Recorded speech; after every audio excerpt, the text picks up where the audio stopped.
Class 12 Bangla সম্পূর্ণ suggestion আজকে আমি তোমাদের দেখাবো। আমি টিউশনে আমার ছাত্রছাত্রীদের প্রথম থেকে শুরু করে শেষ পর্যন্ত যা কিছু নোটস লিখিয়েছি, যা কিছু অধ্যায়ভিত্তিক প্রশ্ন লিখিয়েছি, সব সাজেশন আকারে আমি তোমাদের দেখাবো। সম্পূর্ণ খাতাটাই আমি তোমাদের সঙ্গে শেয়ার করব। এই সাজেশনটি কিন্তু ক্লাস 12 বাংলা চতুর্থ সেমিস্টারের জন্য 2026 সালে। ওকে, আচ্ছা দেখো, হলুদ পড়া গল্প থেকে প্রথম প্রশ্নের সাজেশন। হলুদ পড়া গল্প অবলম্বনে ধীরেনের চরিত্রটি আলোচনা করো। এখান থেকে ধীরেনের চরিত্রটা ভালোভাবে তোমরা পড়বে। ওকে, আচ্ছা দ্বিতীয় প্রশ্ন, হলুদ পোড়া গল্প থেকে ছোট গল্প হিসাবে হলুদ পোড়া গল্পটির নামকরণের সার্থকতা বিচার করো।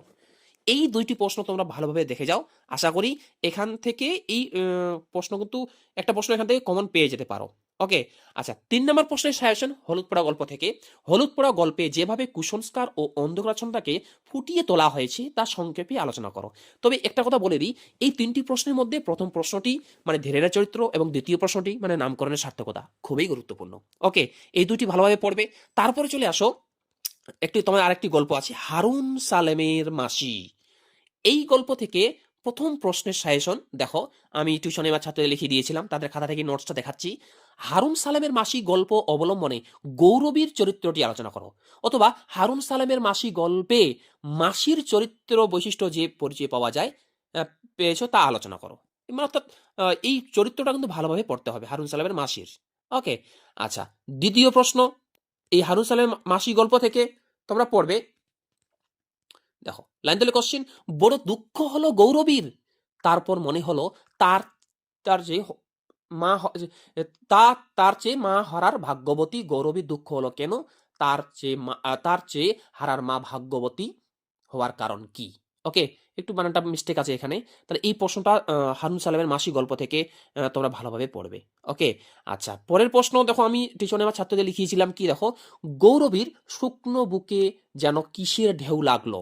কোন ঢেউয়ের কথা বলা হয়েছে, গৌরবীর বুকে কিভাবে সেই ঢেউ লাগলো তা লেখো। দেখো আমি জাস্ট তোমাদের আমি দেখাতে যাচ্ছি যে কোন কোন প্রশ্নগুলি পড়তে হবে ফাইনাল পরীক্ষার জন্য, ক্লাস 12 ফাইনাল পরীক্ষার জন্য, এবং আমি কোন কোন প্রশ্নগুলি আমার ছাত্রদের লিখিয়ে দিয়েছি। দেখো এখানে আমার ছাত্রদের খাতা থেকে নোটসটি দেখাচ্ছি, অনেক বানান ভুল থাকতে পারে, তবে কেউ কিছু কমেন্ট করবে না কিন্তু। ওকে, এবার দেখো পরের প্রশ্নের সাজেশন, গৌরবীর কথা শুনে ওর সর্বাঙ্গ জ্বলে গেল। গৌরবীর কোন কথায় কার সর্বাঙ্গ জ্বলে গেল, তার সর্বাঙ্গ জ্বলে যাবার কারণ কি? 4 নম্বর প্রশ্নের সাজেশন হারুন সালের মাসি থেকে। ওকে, আচ্ছা পরের প্রশ্ন দেখো, কোশ্চেন, অসম্ভব দুশ্চিন্তা হলো গৌরবীর। কাকে নিয়ে কার দুশ্চিন্তা হয়, দুশ্চিন্তার কারণ কি? ওকে, আচ্ছা বুঝতে পারছো তো, হারুন সালামের মাসি গল্প থেকে আমি প্রশ্নের সাজেশন দেখালাম, এবং আমি আমার ছাত্রদের যে প্রশ্নগুলি লিখিয়েছি সেগুলি তাদের খাতা থেকেই কিন্তু নোটসটি দেখাচ্ছি। এবার চলে আসো কবিতা, প্রথম কবিতা তিমির হননের গান। এখান থেকে প্রথম প্রশ্ন লিখিয়েছিলাম আমি, সেই সব রীতি আজ অমৃতের চোখের মতো তবু। কোন রীতির কথা বলা হয়েছে, তাকে অমৃতের চোখের মতো বলা হয়েছে কেন? ওকে, এটা প্রথম লিখিয়েছিলাম। তবে এই প্রশ্নটা থেকে আমার মনে হয় পরের যে 2 নম্বর প্রশ্নটা লিখেছিলাম এটাই পরীক্ষায় তোমাদের আসবে, তিমির হননের গান কবিতা থেকে। সেটা কি? লাইন তাহলে কোশ্চেন, আমরা তো তিমির বিনাশী হতে চাই। আমরা তো তিমির বিনাশী কোন প্রেক্ষাপটে রচিত? কবি কেন তিমির বিলাসী নয় তিমির বিনাশী হতে চেয়েছেন? অথবা প্রশ্নটা এভাবে আসতে পারে, আমরা তো তিমির বিনাশী, কবির তিমির বিনাশী হতে চেয়েছেন কেন, তা কবিতা অবলম্বনে লেখো। এই প্রশ্নটা কিন্তু খুবই গুরুত্বপূর্ণ প্রশ্ন, এটা তোমরা কিন্তু ভালোভাবে পড়বে, কারণ এটা পরীক্ষায় আসার চান্স সব থেকে বেশি। এবার চলে আসো তিমির হননের গান কবি থেকে পরের প্রশ্নের সাজেশন, অর্থাৎ 3 নম্বর প্রশ্নের সাজেশন, এবং আমি আমার ছাত্রদের লিখিয়েছিলাম কি দেখো, তিমির হননের গান কবিতাটির মর্মার্থ লেখো। অথবা এইভাবে আসতে পারে প্রশ্নটা, তিমির হননের গান কবিতার মাধ্যমে কবি সমাজকে কোন বার্তা দিতে চেয়েছেন, কবিতায় কবি সত্তার প্রকাশ কিভাবে ঘটেছে তা লেখো।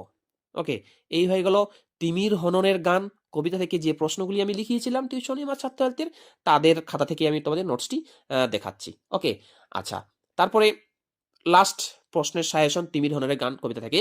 প্রশ্নটা কি? তিমির হননের গান কবিতাটির নামকরণের সার্থকতা বিচার করো। ব্যাস, এই 4টা প্রশ্ন তোমরা তিমির হননের গান কবিতা থেকে পড়ে যাও না কেন, এই 4টা প্রশ্নের মধ্যেই তোমরা কিন্তু কমন পেয়ে যাবে। এবার চলে আসো পরের কবিতা, কেন এলো না। এই কেন এলো না কবিতা থেকে আমি টিউশনে আমার ছাত্রদের যে প্রথমে নোটসটি লিখিয়েছি সেটা দেখো, লাইন ধরে কোশ্চেন, মৃত্যুর পাশ কাটিয়ে বাবা এলো, ছেলে এলো না। এটা লাইন। প্রশ্ন হচ্ছে, বাবার পরিচয় দাও, ছেলেটি ফিরে এলো না কেন? এই প্রশ্নটা খুবই গুরুত্বপূর্ণ, 5 স্টার মার্ক দেওয়া আছে, দেখতে পাচ্ছ। এটা কেন এলো না কবিতা থেকে প্রথমে পড়বে। এবার দেখো কেন এলো না কবিতা থেকে 2 নম্বর যে প্রশ্নটি টিউশনে আমার ছাত্রদের লিখিয়েছিলাম, সেটা দেখো, এই যে দেখো প্রশ্নটা, কেন এলো না কবিতাটির নামকরণের সার্থকতা বিচার করো। বাইস, এই 2টা প্রশ্ন তোমরা ভালোভাবে পড়বে কিন্তু, এই 2টা প্রশ্ন খুবই গুরুত্বপূর্ণ। ওকে, তাহলে 3টা কবিতার মধ্যে থেকে যে কোনো 2টা কবিতা তোমরা যদি ভালোভাবে পড়ো, আশা করি তোমরা কিন্তু কমন পেয়ে যাবে।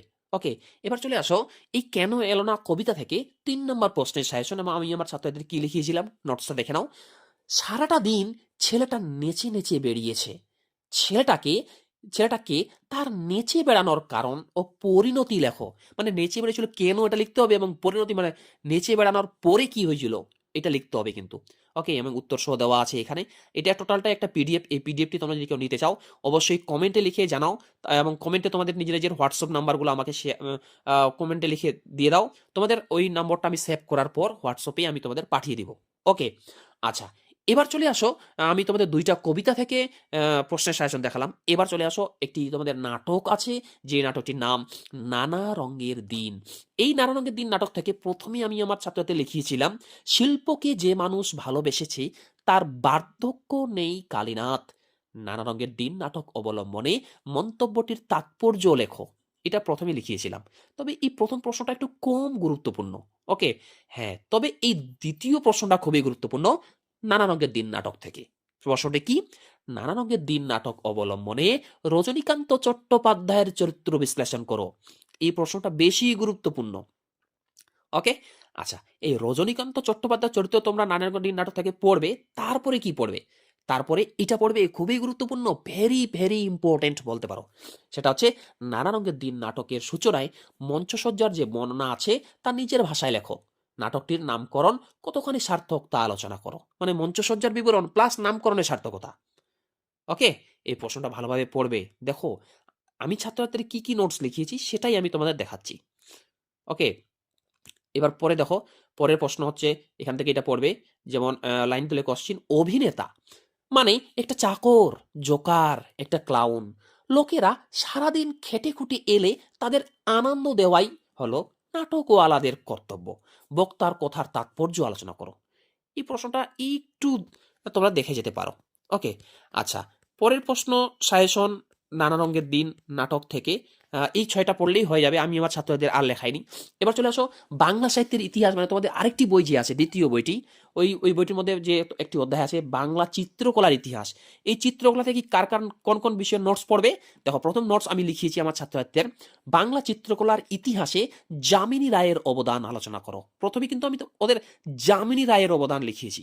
ওকে, আচ্ছা, তারপরে তোমরা কি কি পড়বে? দেখো 2 নম্বর নোটস, দেখো বলা হয়েছে বাঙালির চিত্রকলার ইতিহাসে ভাস্কর ও চিত্রকর রামকিঙ্কর বেইজের অবদান আলোচনা করো। এটা কিন্তু রামকিঙ্কর বেইজটা 2 নম্বরে পড়বে, এবং আমি আমার ছাত্রদের লিখিয়ে দিয়েছি টিউশনে। এই কথাটা বারবার বলছি, শুনতেও খারাপ লাগছে, কেউ কিছু মন্তব্য করবে না।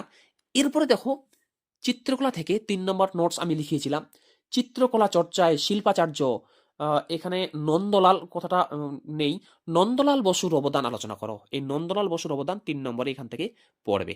ওকে, আচ্ছা, তারপরে চলে আসো 4 নম্বরে পড়বে কিন্তু পট কথাটির অর্থ কি, পট শিল্পের সংক্ষিপ্ত পরিচয় দাও। ওকে, এই 4টা নোটস আমি বাঙালির চিত্রকলা থেকে লিখিয়েছিলাম। 4টা নয়, আরেকটা আছে, সেটা হচ্ছে এই যে দেখতে পাচ্ছ, বাঙালির চিত্রকলার ইতিহাসে অবনীন্দ্রনাথ ঠাকুরের অবদান আলোচনা করো। ওকে, এই 5টা প্রশ্ন পড়ে যাও চিত্রকলা থেকে, একটা কমন পেয়ে যাবে। কারণ এখান থেকে আরেকটা অধ্যায় আছে, যে অধ্যায়টার নাম বাংলা চলচ্চিত্রের বাংলা চলচ্চিত্রের ইতিহাস। হ্যাঁ, তবে তোমরা যদি রিস্ক না নিতে চাও, যেমন আমি আমার রিস্ক নেইনি, আমি ছাত্রছাত্রীদের এখান থেকে এই চিত্রকলা থেকে 6টা নোটস লিখিয়েছিলাম, 5টা নয় 6টা। সেই 6 নম্বর নোটটা দেখো, লেখা আছে বাংলা চিত্রকলার ইতিহাসে জোড়াসাঁকো ঠাকুর বাড়ির অবদান সম্পর্কে আলোচনা করো। তাহলে এই 6টা যদি তোমরা ভালোভাবে পড়ে যাও, তাহলে এরপরে যে অধ্যায়টা আছে, মানে বাংলা চলচ্চিত্রের ইতিহাস, ওইখান থেকে তোমরা যদি নোটস নাও পড়ো তবুও কিন্তু হবে। ওকে, তারপরেও আমি তোমাদের দেখাবো যে ওইখান থেকে কি কি নোটস লিখিয়েছি। আমি টিউশনে আমার ছাত্রদের বলে দিয়েছিলাম যে 2টা অধ্যায়ের মধ্যে যে কোনো একটা অধ্যায় নোটস ভালো করে পড়লে হয়ে যাবে। আমি ওদের একটা অধ্যায় ভালোভাবে ফোকাস করতে বলেছি, হ্যাঁ, ওই কারণেই ওইখানে টিউশনি আমি আমার ছাত্রদের একটা অধ্যায় লিখিয়েছিলাম। তবে এই একটা কথা আমি তোমাদের বলে দিই, যে পরের অধ্যায়টা তোমরা রিস্ক যদি না নিতে চাও, পরে যে অধ্যায়টার নাম বাংলা চলচ্চিত্রের ইতিহাস, এখান থেকে কি কি নোটস পড়বে শুনে নাও। প্রথমে পড়বে সত্যজিৎ রায়ের অবদান, বাংলা চলচ্চিত্রের ইতিহাসে সত্যজিৎ রায়ের অবদান, এবং তারপরে পড়বে বাংলা চলচ্চিত্রের ইতিহাসে ঋত্বিক ঘটকের অবদান। এইটা ভালোভাবে তোমরা কিন্তু পড়বে। ঠিক আছে? এই ২ টা নোটস ভালোভাবে পড়বে। এরপর চলে আসো ডাকঘর, তোমাদের যে একটা নাটক আছে ডাকঘর। এই ডাকঘর নাটক থেকে কোন প্রশ্ন আমি ছাত্রদের লিখিয়েছি তোমাদের দেখাবো। তার আগে ছোট একটা রিকোয়েস্ট, ভিডিও ক্লাসটা যদি ভালো লাগে ভিডিও একটা লাইক করো, এবং তোমরা যারা চ্যানেলে নতুন এরকম অধ্যায়ভিত্তিক প্রশ্ন উত্তর সাজেশন পাওয়ার জন্য আমার চ্যানেলটি সাবস্ক্রাইব করো, এবং পাশের বেল আইকনটি প্রেস করে অল বোতামটি ক্লিক করে দাও পরবর্তী ভিডিও নোটিফিকেশন পাওয়ার জন্য। এই যে সম্পূর্ণ পিডিএফটি তোমরা দেখতে পাচ্ছ, এরকমভাবে কিন্তু আমি পরবর্তী ভিডিও ক্লাসটিতে ইংলিশ পিডিএফটি থেকে আমি তোমাদের দেখাবো। আমি টিউশনে আমার ছাত্রছাত্রীদের প্রথম থেকে শেষ পর্যন্ত ইংলিশ যা নোটস লিখিয়েছিলাম, ওই নোটসগুলি আমার কাছে আছে, পিডিএফ আকারে আছে। তোমরা যদি কমেন্টে লিখে জানাও, স্যার আপনি এই ভিডিওর মতো ওই ইংলিশটাও আমাদের দেখান, তাহলে কিন্তু আমি তোমাদের ওই একটা ভিডিও ক্লাস বানিয়ে দেবো। তবে আমি তোমাদের জাস্ট কমেন্টের রিপ্লাই দেখবো, কমেন্ট দেখবো, কে কতটা কমেন্ট করছো, কে কতটা ভিডিওটা লাইক করছো এবং শেয়ার করছো। ওকে, এবার ডাকঘর থেকে আমি লিখিয়েছি প্রথম, ডাকঘর নাটক অবলম্বনে অমলের চরিত্রটি আলোচনা করো। এই অমলের চরিত্রটা আমি লিখিয়েছিলাম। ওদের টিউশন আমি শেষ করে দিয়েছি। ওদের টিউশন শেষের দিন আমি ওদের খাতা থেকে ছবি তুলে নিয়ে আসছি তোমাদেরকে দেখানোর জন্য। ইংলিশটাও আছে, কমেন্ট করো, জানাও, আমি সেটাও ভিডিও বানিয়ে দেবো। তারপর ২ নাম্বার নোটস, ডাকঘর থেকে ডাকঘর নাটকের নামকরণের সার্থকতা বিচার করো। ২ নাম্বার নোটস, এটা ভালোভাবে পড়বে, এবং তোমরা যেখানে টিউশন পড়ো বা যেখান থেকে নোটস তোমরা সংগ্রহ করো, অবশ্যই তোমরা মিলিয়ে দেখো যে আমি যেভাবে ছাত্রদের নোটসগুলো লিখিয়েছি, তোমাদের স্যারেরা বা তোমরা যেখান থেকে নোটস নিয়েছো ওইভাবে, বা তোমরা যেটা পড়েছো মিলছে কি না। হ্যাঁ, যদি না মিলে থাকে তো এইভাবে এই নোটসগুলো কিন্তু অবশ্যই একটু ভালো করে দেখা যাবে। এবার ডাকঘর নাটক থেকে ৩ নম্বর প্রশ্নের সাজেশন। ডাকঘর নাটকে অমলকে কবিরাজ বাইরে বেরোতে নিষেধ করেছিলেন কেন? অমলের সাথে ছেলের দলের কথোপকথন নিজের ভাষায় লেখো। ওকে, তারপরে ডাকঘর নাটক থেকে ৪ নাম্বার প্রশ্নের সাজেশন আমি তোমাদের দেখাবো। দেখো এই যে ৪ নাম্বার প্রশ্ন, কিভাবে রাজার চিঠি অমলের কাছে এসে পৌঁছালো, ডাকঘর নাটক অবলম্বনে লেখো। অথবা অথবা প্রশ্ন আছে, ডাকঘর নাটকের রাজার চিঠি আসার মধ্যে যে গভীর তাৎপর্য রয়েছে তা নিজের ভাষায় লেখো।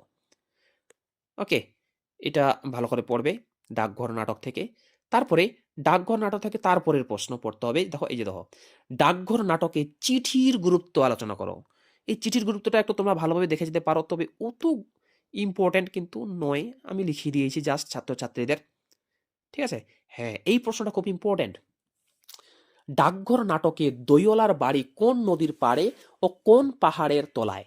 Question mark. দইওয়ালা অমলকে কিভাবে প্রভাবিত করেছিল? এটা খুবই গুরুত্বপূর্ণ, ভালোভাবে পড়বে। ৬ নম্বর প্রশ্নের সাজেশন আমি দেখালাম।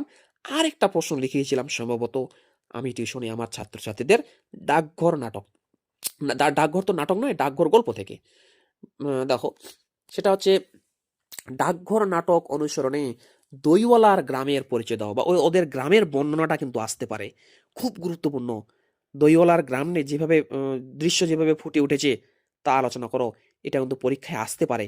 বারবার বলছি, তোমরা যারা ভিডিওটি না টেনে সম্পূর্ণ দেখছো, তোমাদের রিকোয়েস্ট এই দইওয়ালার গ্রামের দৃশ্যটা ভালোভাবে পড়ে যাবে। এবং এই ভিডিও ক্লাসটির মতো ইংলিশ আমি আমার ছাত্রদের যা কিছু নোটস লিখিয়েছি ওই পিডিএফ থেকে আমি তোমাদের নোটস দেখাবো। কে কে তোমরা সেই নোটস বা সাজেশন দেখতে যাচ্ছ অবশ্যই কমেন্টে লিখে জানাও, আমি তোমাদের কমেন্ট দেখে তারপরে আমি ভিডিও ক্লাস বানাবো। থ্যাঙ্কস ফর ওয়াচিং, দেখা হচ্ছে পরের ভিডিও ক্লাসটিতে।